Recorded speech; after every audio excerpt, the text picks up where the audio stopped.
So I've been asked this question a couple of times and I decided to answer in a video. So a lot of you guys reach out to me and was like, Foxy, what was that moment like when you find out, say, yo, you're able to travel, come a yard after however long you're there abroad. You see me? I was stuck because I don't know the situation set up already. You come, sort out, you can't make no move until you sort out, right? Let me tell you something. Like, me think about it to find the right word to describe that feeling.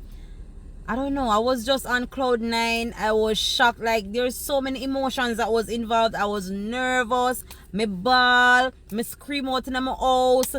Like, me don't know what me not do. Me jump. Me thank Jesus. Me thank God. Like, I was so thankful. That was one of the main things. I was very, very... Let me tell you something. That's a moment that nobody can take from you.